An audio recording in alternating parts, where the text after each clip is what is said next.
But today we have a philosopher, and this is speaking on the Emancipation Proclamation. Now, this is very interesting because I'm a historian, and most people who write about Lincoln are historians.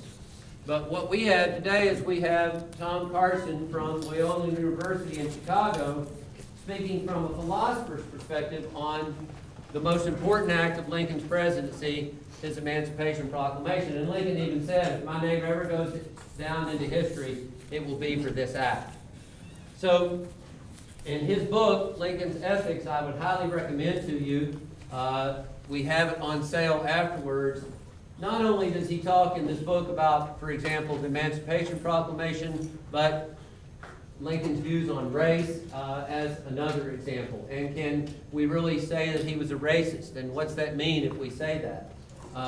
And it's very, very good, and it's well worth reading. So, again, Professor Carson will be reading from this paper. He says it'll take about 35 minutes. You can follow along with him. He's got some slides that we're going to show. And then we'll take any questions that you have afterwards, and he will sign anybody's book that buys a book. He'll sign it for you. So Tom Carson, he's a professor of philosophy, as I said, at Loyola University, Chicago. He's the author of several books, including The Status of Morality, Value in the Good Life, Lying and Deception, and his most recent book, published last year, Lincoln's Ethics. He's co-edited 2 other books, and he's authored more than 90 articles and reviews. He has a special interest in writing about moral questions relating to historical figures and historical events. So let's give him a nice one-star welcome.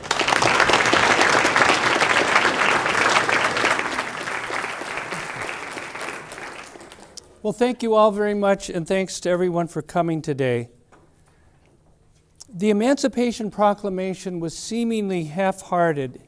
It didn't apply to the slave states of Missouri, Kentucky, Maryland, Delaware, Tennessee, or West Virginia.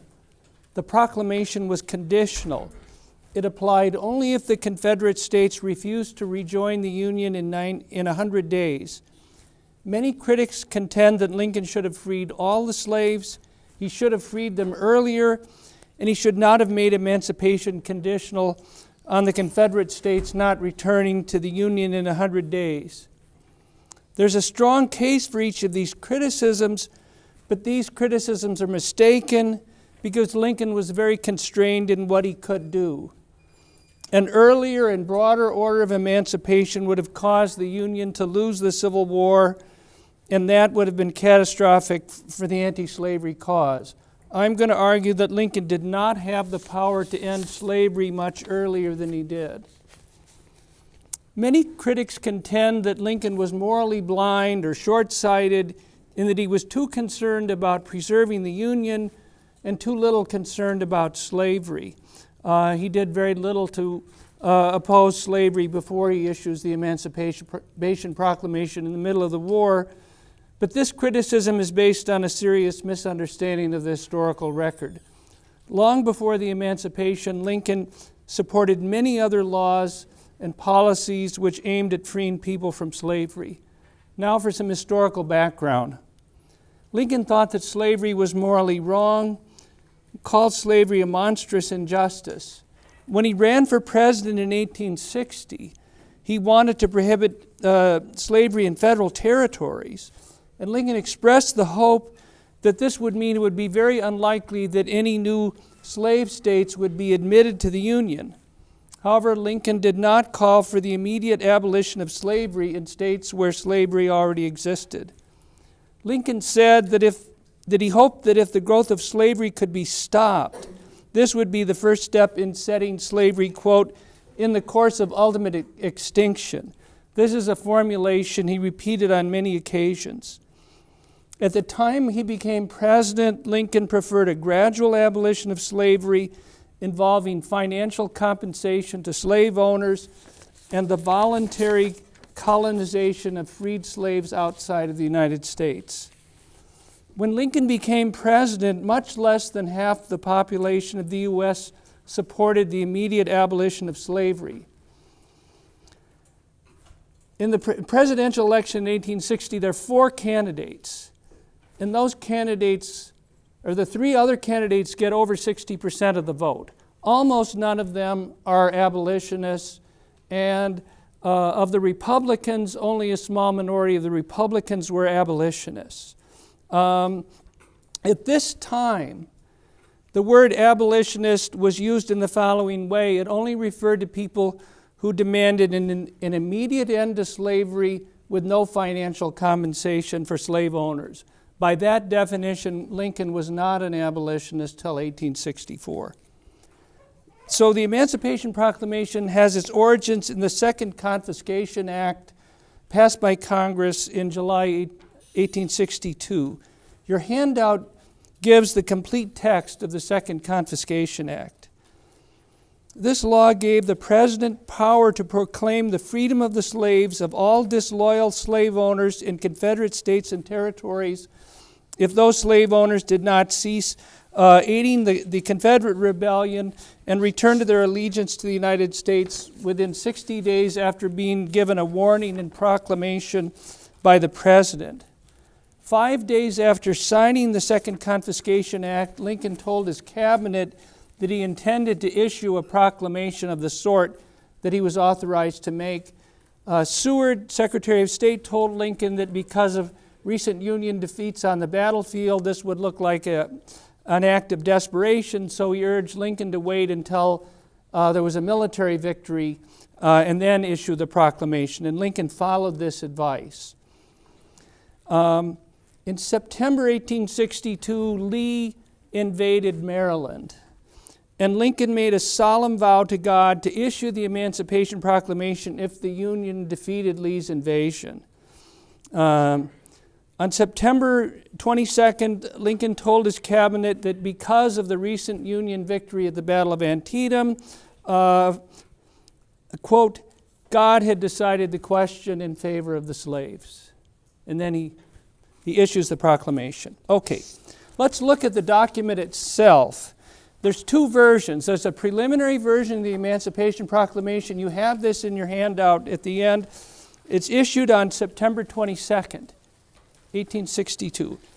This document is a threat. Lincoln threatens the Confederacy, he says, unless the Confederacy ends the war, rejoins the Union, and submits to federal authority in the next 100 days, January 1st, 1863, he will free all the slaves in those parts of the Confederacy then in rebellion against the government of the United States.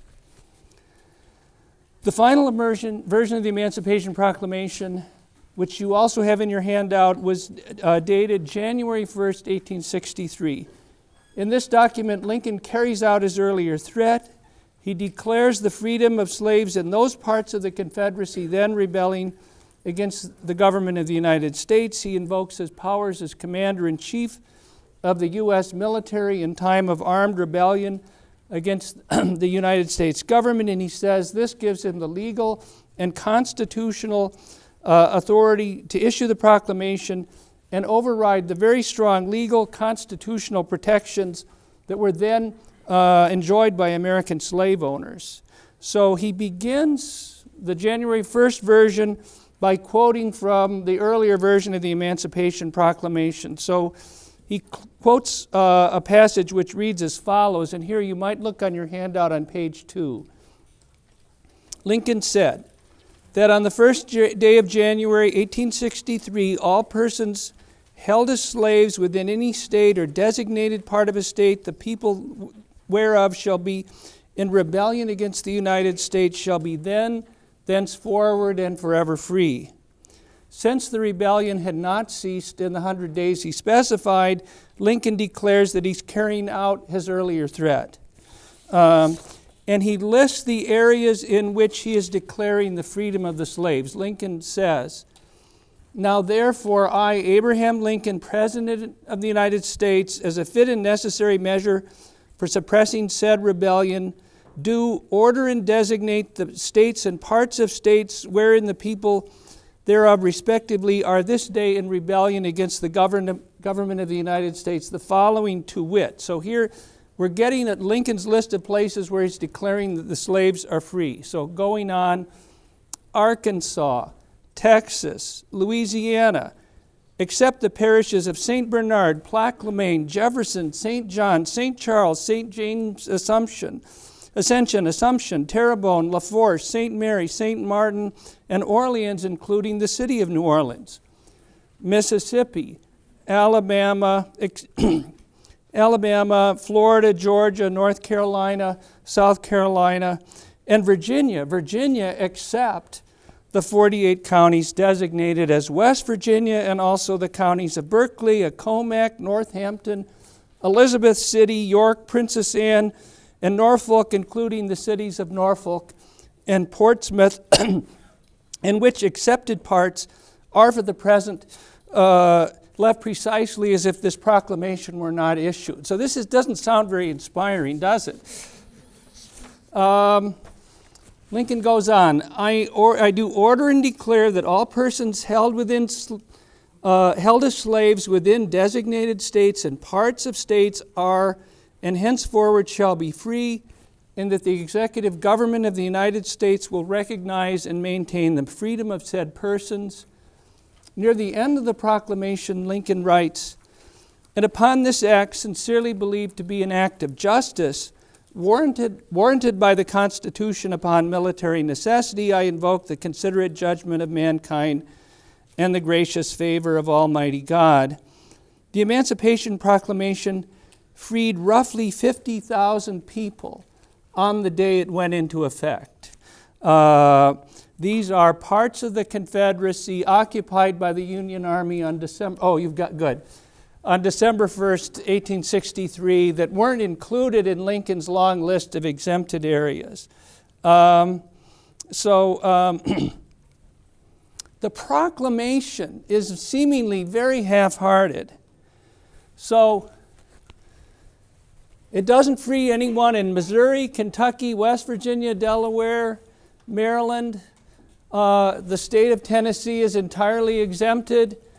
These counties in Louisiana are exempted. These counties in Virginia are exempted, but it does free people in these areas circled by the line the next day. The proclamation is written like an insurance policy. It has all kinds of reservations and exemptions. And this was noted at the time. Karl Marx likened it to, quote, the trite summonses that one lawyer sends an opposing lawyer, the legal chicaneries and pettifoggering stipulations of an action's juris.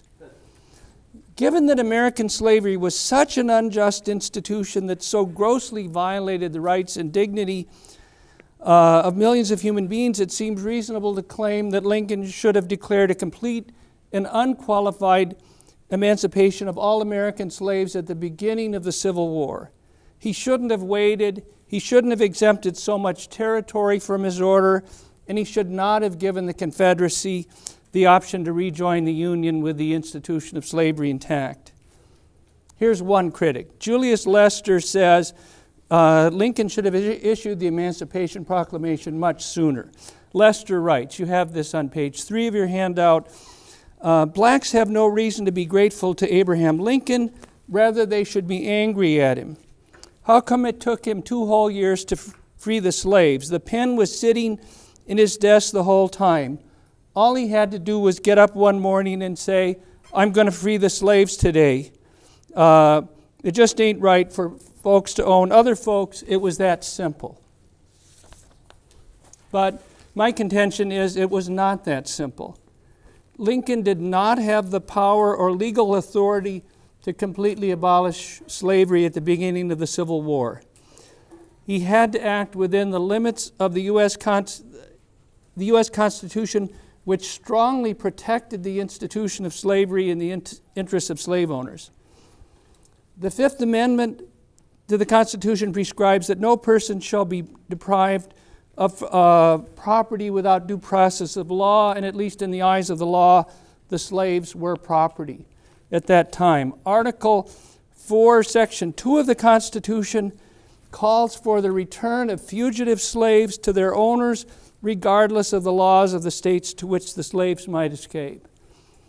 Further, Lester seems to be unaware of the many strong measures that Lincoln took against slavery long before he issued the Emancipation Proclamation, and these measures began just weeks after he became president. I'll say more about that later. Simply declaring the end of slavery would have been an empty gesture unless the Union won the Civil War.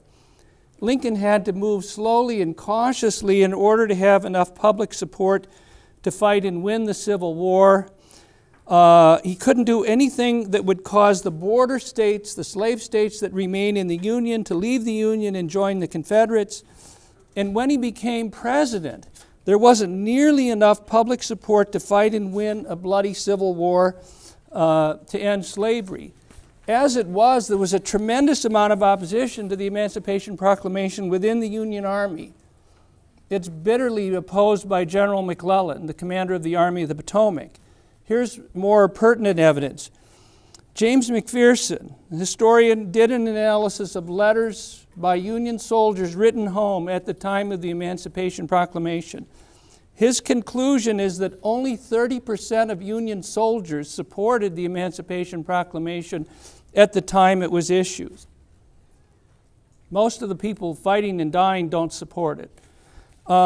The state legislatures in Illinois and Indiana denounced the Emancipation Proclamation.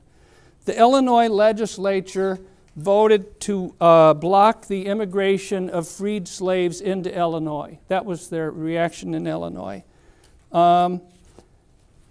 It doesn't make sense to criticize Lincoln for failing to free the slaves in 1861. He simply didn't have the power to do it. But perhaps Lester and others would say that Lincoln still should have done this as a symbolic gesture, declared the abolition of slavery in 1861, even if that would be a futile gesture. But this action not only would have been futile, it would have been counterproductive. It would have caused the Union to lose the American Civil War and ensured the independence of a powerful Confederate States of America, a nation dedicated to the perpetuation and expansion of slavery and the proposition that all people are not created equal. Lincoln did not have the power to emancipate the slaves in the border states because that would have been unconstitutional. The legal bases for the Emancipation Proclamation were his powers as Commander-in-Chief of the U.S. military and his need to subdue the rebellion. Because the border states, Missouri, Kentucky, Maryland, and Delaware, remained in the Union, this rationale for emancipation, the constitutional rationale for emancipation, did not apply to those states. For the same reason, it's doubtful that Lincoln had the constitutional authority to free slaves in those parts of the Confederacy controlled by the Union Army on January 1st, 1863. So, 6 states are completely exempted. 6 slave states are completely exempted by the Emancipation Proclamation. Tennessee, West Virginia, and the 4 border states I mentioned before. Now, all these states except Kentucky on their own abolished slavery before the end of the Civil War. And Lincoln strongly supported the statewide measures to end slavery in all those states. As for freeing the slaves contingent on the Confederate States not returning to the Union, Lincoln needed to do this in order to conform to the Second Confiscation Act. He also needed to appeal to be conciliatory to the South in order to have public support on his side. And I would add here, he knew that the Confederate States were not going to return to the Union within 100 days. There was no chance of that happening. It's a kind of formality here. The Emancipation Proclamation meant that slaves were freed whenever the Union Army advanced in Confederate territory after the time it was issued, and it also encouraged slaves to escape from bondage to Union lines. Hundreds of thousands did so during the Civil War. And they go and fight and work for the Union, and they're no longer doing involuntary servitude for work for the Confederates. The Supreme Court never ruled on the constitutionality of the Emancipation Proclamation. Lincoln thought that the proclamation was constitutional as a war measure, but he feared that it couldn't guarantee people's freedom after the war. That he feared the ruling might be, the slaves are only freed temporarily.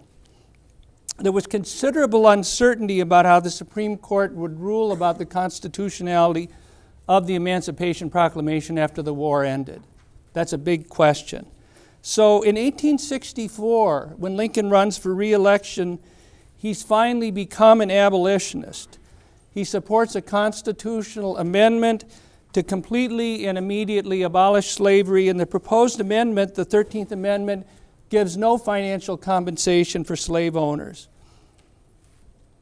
If you've seen the recent Spielberg movie on Lincoln, you know how Lincoln helped get the 13th Amendment through Congress.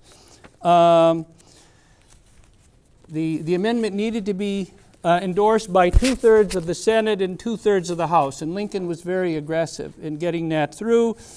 The 13th Amendment received the needed 2/3 vote in the Senate rather easily, but it fell short of the 2/3 vote in the House, and it was voted down twice. And then Lincoln made a third attempt to get the 13th Amendment passed. He told his political operatives to make patronage offers to congressmen to get them to change their vote. And he said, get this passed any way you can. One Kentucky congressman changed his vote, voted for the 13th Amendment, and then became ambassador to Denmark. So we have to say this quite plainly.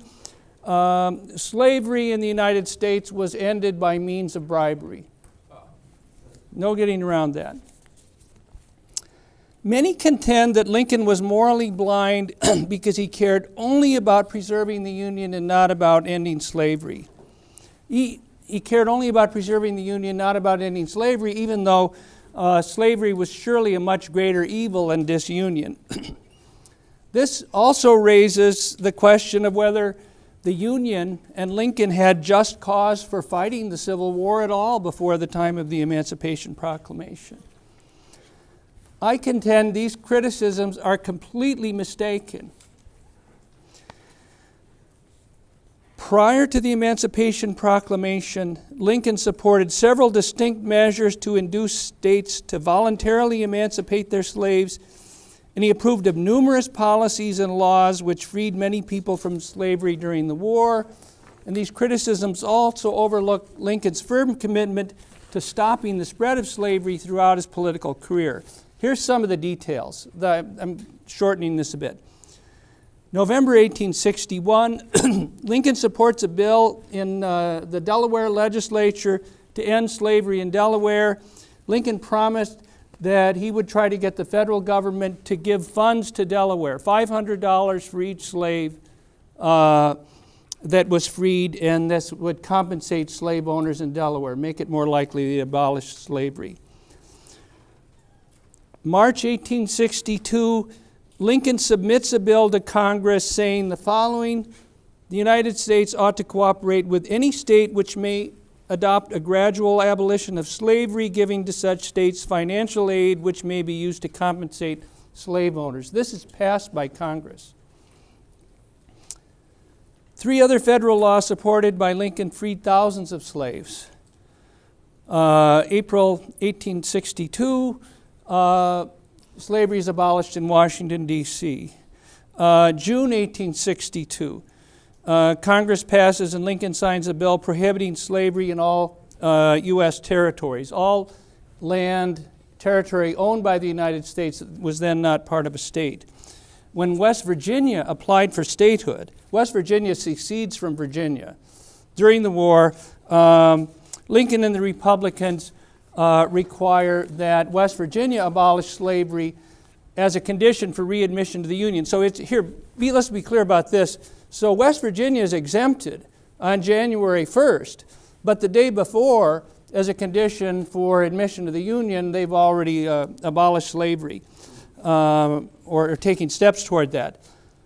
In addition, from nearly the beginning of the Civil War, the Union began to immediately free thousands of slaves in Confederate territory without giving any financial compensation to the slave owners.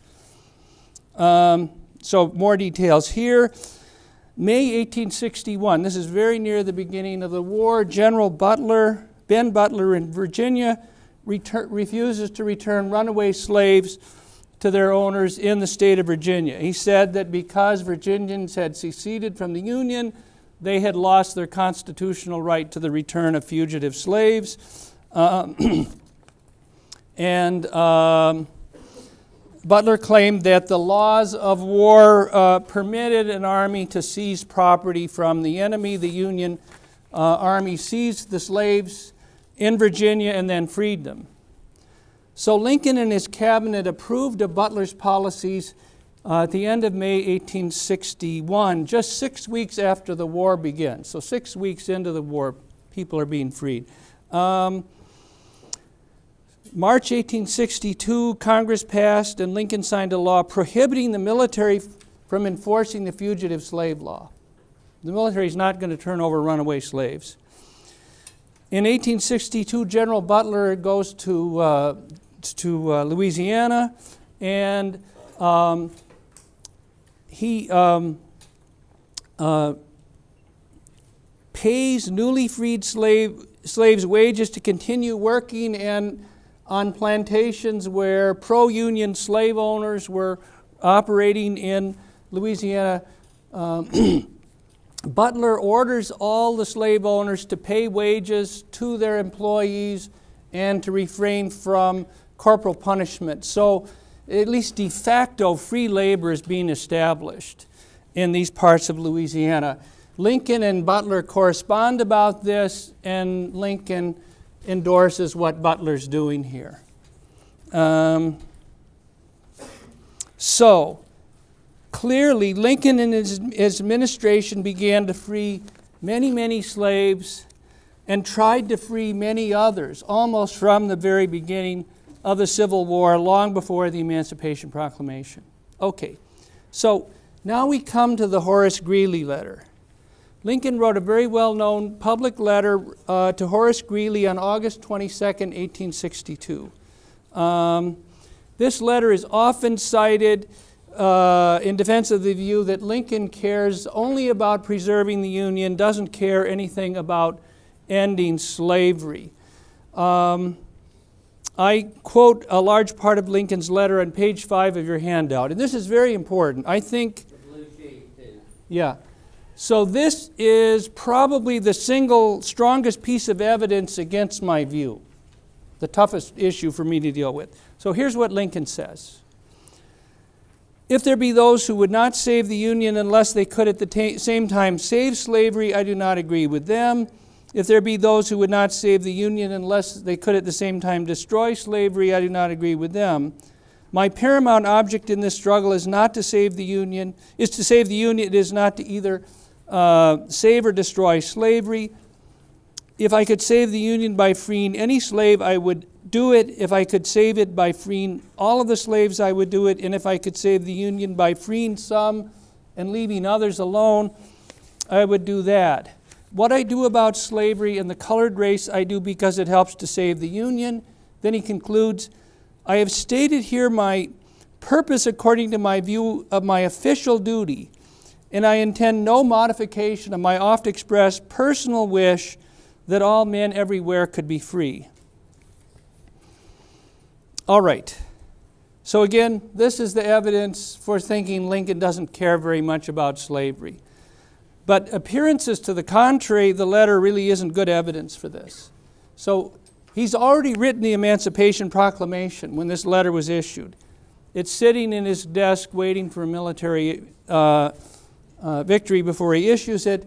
The letter is in large measure PR to soften opposition to the Emancipation Proclamation, which he knows is coming. And as we've seen, Lincoln's fears about opposition to the Emancipation Proclamation were entirely justified. So many Union soldiers, perhaps most Union soldiers and many other people in the North, were willing to fight for the Union, but not willing to fight to end slavery. The letter to Greeley is calculated to avoid offending them. Lincoln cared greatly about preserving the Union, and thought that if the U.S. split apart, this would harm the cause of democracy throughout the world. I think it's arguable Lincoln overestimates the importance of a Union victory for the cause of democracy throughout the world, but in any case, he also cared greatly about slavery. In the letter to Greeley, he says his paramount purpose in fighting the war was not to end slavery. But well before he wrote this letter, he was aiming at ending slavery by means other than fighting the war, such as using federal money to induce individual states to abolish slavery. That's always how he wanted to do it. So even if we take him at his word that he wasn't trying to end slavery by means of fighting the war, and I want to say here, I do not take him at his word. I don't think he's being truthful here. But even if we take him at his word, he was clearly trying to end slavery by other means at the same time. I think that's undeniable. So the familiar question, did Lincoln fight the war to preserve the Union or to end slavery? That rests on a false dichotomy. Lincoln knew that disunion would mean an expansion and perpetuation of slavery. The question also overlooks the fact that in practice, Lincoln put stopping the spread of slavery ahead of trying to preserve the Union. As president-elect, he opposed several proposals aimed at appeasing the Confederate states that had already seceded by adding additional slave states to the Union. Lots of people wanted the U.S. to annex Cuba as a slave state. This is Stephen Douglas supported that policy. Many people supported that policy. Lincoln adamantly opposed all those proposals to expand slavery. So at this time, at least, he's giving much greater effort to stopping the expansion of slavery than avoiding a conflict with the South. Here's one very important piece of evidence. On July 12, 1862, Lincoln meets with border state congressmen. And as before, he pushes his proposals for gradual compensated emancipation. So, Kentucky abolishes slavery, and the federal government gives Kentucky a big pile of money. And again, they rejected his proposals. Lincoln was extremely disappointed. He gave up on trying to do this. The very next day, July 13, 1862, he told two members of his cabinet that he had decided to issue the Emancipation Proclamation. So the timing here is very striking, and it paints a very different picture of Lincoln's motives and intentions than the one that the critics typically present. All right, I've gone on too long. To wrap things up, Lincoln didn't have the power to do the things that critics contend that he ought to have done. No one can have a moral obligation to do things that she can't do. Further, the actions that critics contend that Lincoln ought to have performed would have been self-defeating with respect to their aim, securing the freedom of people held in slavery. It's absurd to demand that someone pursue ends by means that are self-defeating. The more radical policies that critics say Lincoln should have taken would have been self-defeating. In addition, these criticisms rest on a serious misunderstanding of the historical record. The American Civil War was always a war about slavery, even though Lincoln didn't always aim at ending slavery immediately. The states of the Deep South seceded because of Lincoln's views about slavery, his view that slavery was immoral and it should not be permitted to expand, and his frequently expressed hope. He always said this, he hoped that he could help begin a long process that would end American slavery by stopping the spread of slavery. As president-elect, he adamantly refused to placate Confederate states by supporting measures to expand slavery. So contrary to popular belief, and I think what most of us were taught in school, the Emancipation Proclamation did not represent a sudden radical change in Union policies in the middle of the Civil War. Lincoln and the Union took many, many smaller steps to free people from slavery almost from the very beginning of the war. Okay, 3 final thoughts. Lincoln was willing to follow and enforce the extremely unjust provisions of the American law and the U.S. Constitution.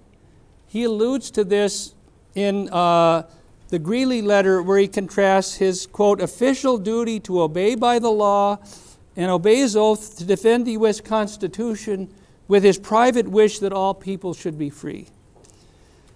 In principle, I think it could be morally right for someone to defy the law or the Constitution to combat injustice, and I think there is a case for saying that Lincoln's reverence for the law and the Constitution were excessive.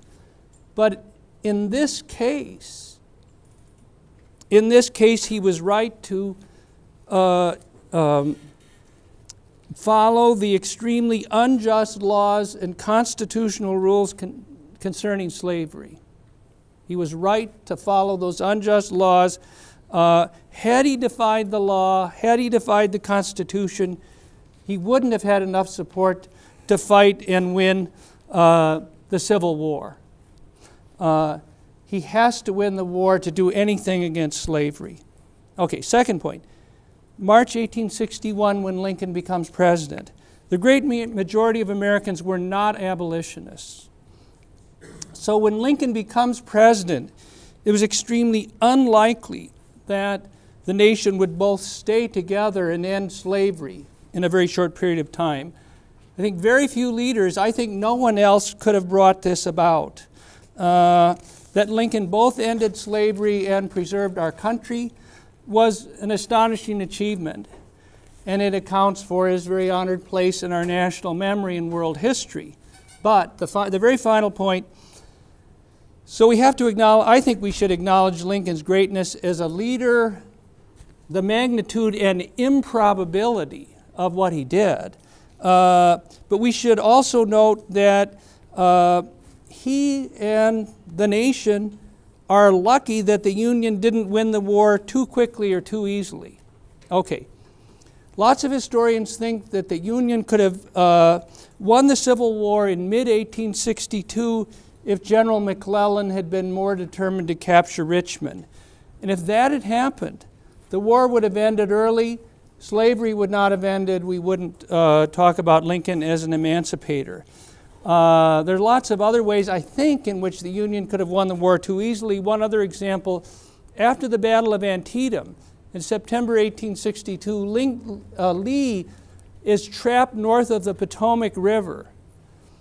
And McClellan has a much larger army, and McClellan refuses to do anything to try to destroy or capture Lee's army. Okay. I think it was a very good thing that the Union won the American Civil War, but it was also fortunate that the Union didn't win the war too quickly or too easily. This means the war had to be bloody and terrible.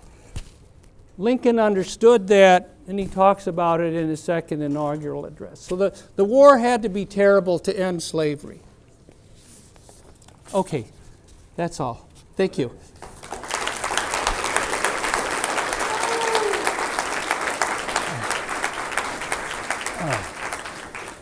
We have time for questions. Who's got a question to ask?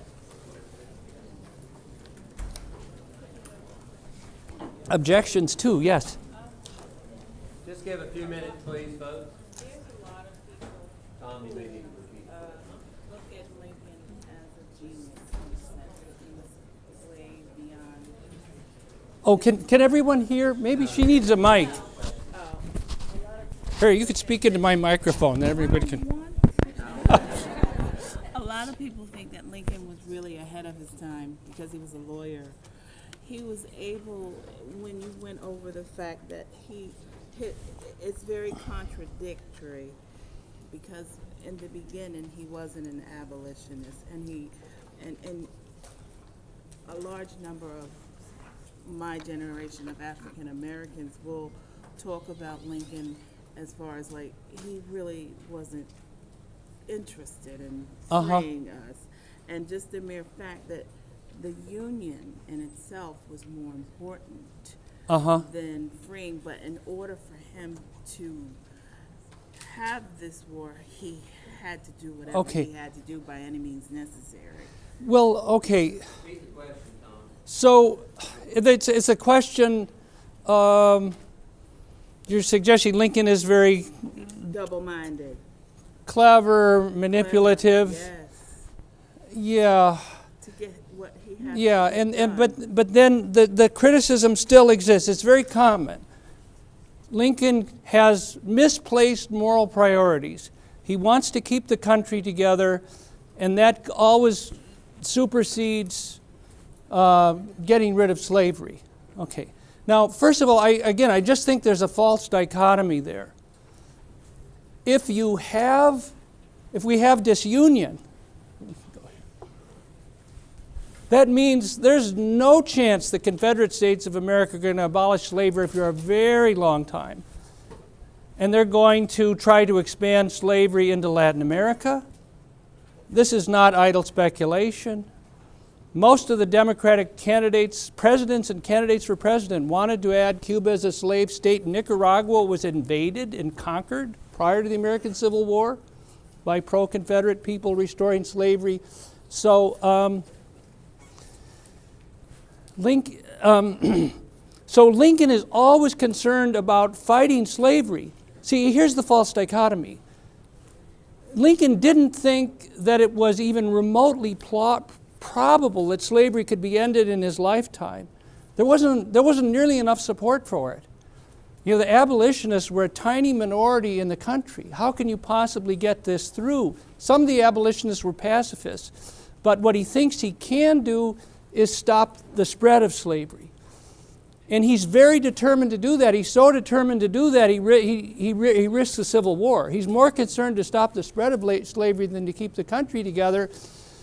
And the minute he sees a chance to end slavery, he tries to do it. I mean, right from the beginning, he's trying to get slavery abolished. He says, all the taxpayers of the United States have to atone for the sin of American slavery. They have to raise a huge amount of money to placate the slaveholders and buy their freedom. He's always wanted to do that.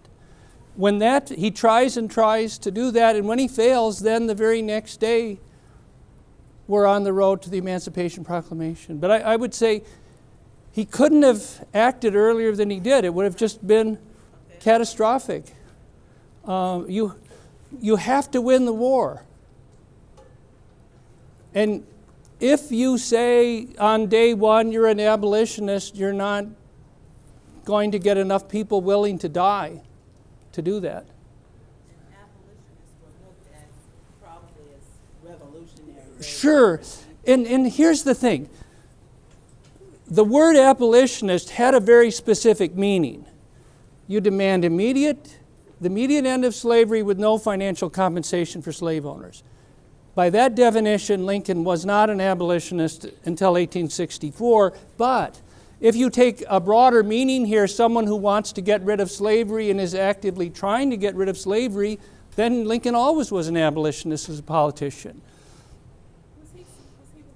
What? Was he religious? That's an interesting question. I'm not the one to answer. I think he was not, probably not a conventional Christian or certainly not any kind of literalist. I think he did believe in God at the end. Some people think he was insincere in his professions of religious belief. He had very unconventional, heretical religious views, especially as a young person. I think he became fairly religious by the end of the Civil War. I don't know, do you have an opinion on this, John? We just don't know. I think probably he was somewhat religious by the end of the war. But whether that's a good thing or a bad thing is another point. Yeah. So at various... He believed in a vengeful God. Yeah. If you read one of his last speeches, he's talking about a that every time a slave has had their back whipped, that a soldier should die for it. Yeah. That's pretty, Yeah. and that would be just. Yeah. That would be justice, and that's a pretty, it's a pretty remarkable statement in the second inaugural. Yeah, go, yeah. I want to ask along those lines about ends and means. So, for Right. emphasis that Yeah. historians now revising the death toll upward to most recent call is about 750,000. Given that the population was 1/10 what it is Yeah. today, that'd be 7.5 million. Was Right. it worth it in terms of that body? Okay, to that's- save the nation and emancipate That's a good ourselves? question. I hope you'll buy my book, because I think I give the longest attempt to answer that question. And so and then roughly 50,000 civilians die in the war. So maybe 800,000. So we're talking here about 800,000 people killed, maybe a somewhat smaller number maimed, seriously injured. 1.5 million casualties, 4 million people free. That's the calculus. Okay, I think the answer to your question, was it worth it, depends very much on the following question: how long would slavery have existed in the Confederate States of America if the war hadn't been fought? My answer is a very long time. So it's not just 4 million, but their descendants for at least 2 generations, I think. But we have to answer that question, and it's admittedly speculative. So here's another counterfactual. Suppose somebody says, if there hadn't been a civil war, all the slave owners would have somehow converted to abolitionism a few years later, and all the slaves would have been freed, and things would have turned out much better. Extremely unlikely, I think, but if that were true, then it wouldn't have been worth it. But I think it was worth it, but I think that's dependent on thinking that slavery would have lasted a pretty long time. I think there's a lot of evidence for that. And was it worth it to save the nation? That's the other part of that. Well, here's the... In part, it was worth it to save the nation, because if the nation splits in part, then you have a very powerful, very militant, pro-slavery country. I mean, we have to keep in mind here, the Confederate ideology was to expand slavery. They were not content with the status quo. I mean, the election was not about getting rid of slavery or not in 1860, it was about whether slavery expands. So they want to unite with Brazil. They want to annex Cuba. They want to, several kind of, not neo-Confederates is the wrong word, but Mexico was invaded from the United States by pro-slavery people trying to get them to restore slavery. Cuba was invaded 4 times from the American South by people who want to reestablish slavery there. So that this is again part of the counterfactual, but I don't think that's very speculative. They're going to strengthen slavery in Latin America. Actually, there were people who brought slavery back to Nicaragua, Americans, in the 1850s, briefly. Reading through this, you talk about how the Supreme Court never challenged the constitutionality of the Emancipation Proclamation, and Lincoln himself was not convinced at any time until just before the proclamation that he even had the authority to do that, because of the Fifth Amendment, and then also the fact that he was circumventing the congressional process to strip away property. So here's the argument he would have given. So, see, one thing, the Second Confiscation Act is really important here, because in effect, Congress authorizes Lincoln to issue a proclamation like the Emancipation Proclamation. He makes it 100 days instead of 60. What are the odds, though, that the Supreme Court, Okay. had they convened on it, would have struck both of those down? It depends on what time we're talking about. We know Roger Taney was the Supreme Court Chief Justice at the time he dies before the end of the war. If enough Lincoln appointees had gotten on the court, maybe it would have gone through. But Lincoln is worried about that. But see, here would have been his constitutional argument. He's commander-in-chief of the U.S. military, and he's vested with extraordinary power in times of invasion or armed rebellion against the government of the United States, which is the time. So he just said, those powers allow me to override these other provisions of the Constitution. And then the conventional law of war would have been when you invade another country, you can seize the enemy's property. So you can take the food, the armaments of the enemy and use them for your purposes, which General Butler is a lawyer. He seizes upon that immediately. And so it's a kind of legal rationale for freeing the slaves. And Lincoln says, great, go for it.